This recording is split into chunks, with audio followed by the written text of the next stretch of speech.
How did you yell? This is John, and today we are talking about Motor City, a new movie out in theaters right now.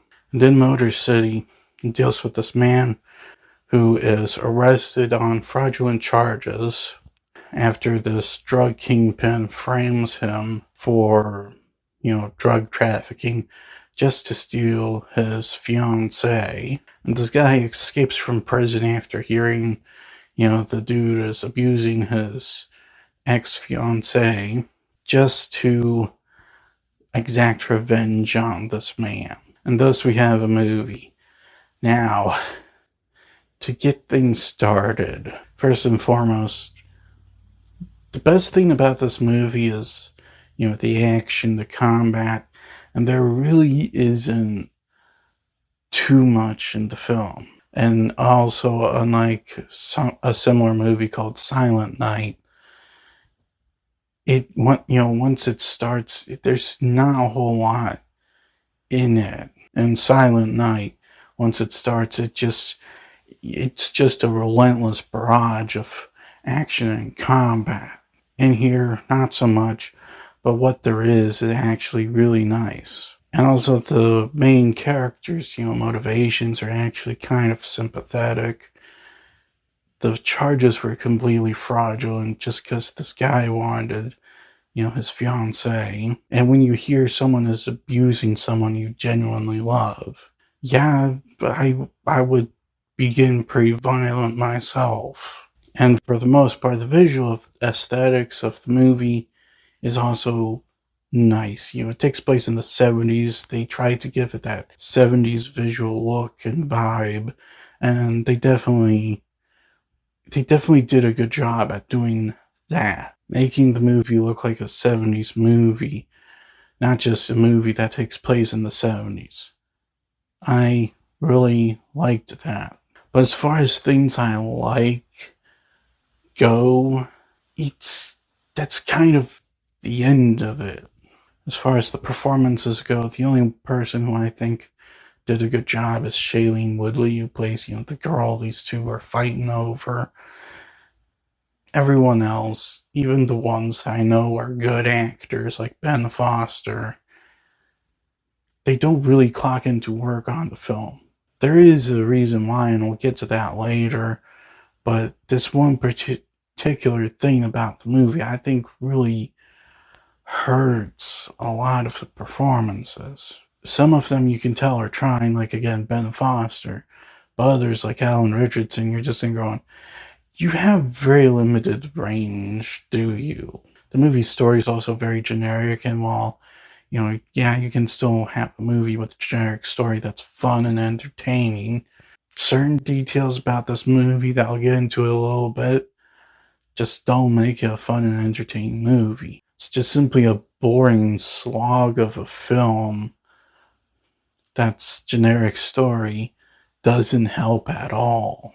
Okay, I'm going to have to get into one of my biggest issues with the movie now. There's very little dialogue in the movie, and while that is fine to an extent, there's a lot of things you need to do in order to overcome this issue. Some movies, like 2001: A Space Odyssey or Christopher Nolan's Dunkirk, they at least, put dialogue when necessary. Both of those movies don't really have a whole lot.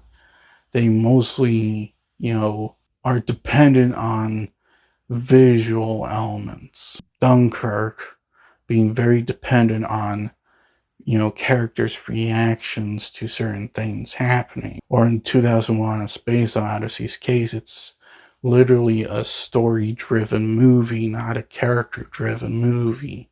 On rare occasions, you get movies like, oh hey, here's Silent Night again, where there's arguably even less dialogue in that movie than in this, but the movie makes sure it gets things going as quickly as possible so that you're not bored. In this movie's case, it's a complete waiting game. You're sitting there, you're waiting for this revenge quest to just get started, and you're just sitting there waiting and waiting and waiting, for almost 90 minutes. And then it gets started.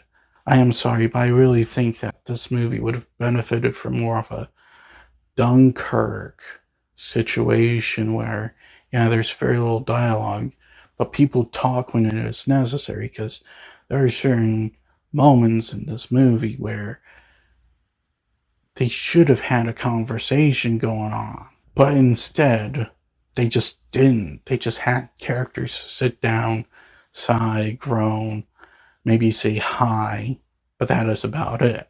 And this severely hurts the movie on an extreme degree.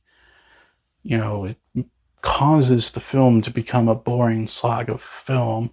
It hurts, some of the performances. Because again, Ben Foster is a good actor. He doesn't have much to work here. Shailene Woodley was able to overcome it. She's a great actress. And it shows Alan Richardson's limited range as an actor. Because he's just a blank face throughout the whole movie. So guys, at the end of the day, Motor City, it's definitely a movie that's a critic-pleasing movie, not an audience-pleasing movie. This is something that the critics will love because of the art house style of the movie, and nobody else will. It's because some of the, artistic choices that they made in the movie make it a boring slog of a film. The entire decision to have a movie with almost no dialogue in it, it could have worked if there were some conversations going on, but no, there's hardly even a word of dialogue in the film.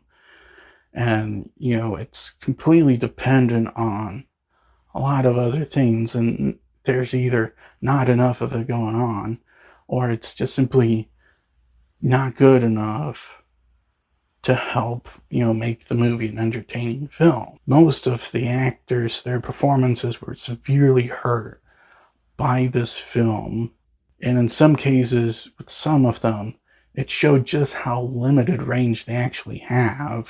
There's nice combat in it, but there's not enough of it to, really save the movie or anything like that. It's just not a good movie at all. It's really bad, and I do not recommend seeing it.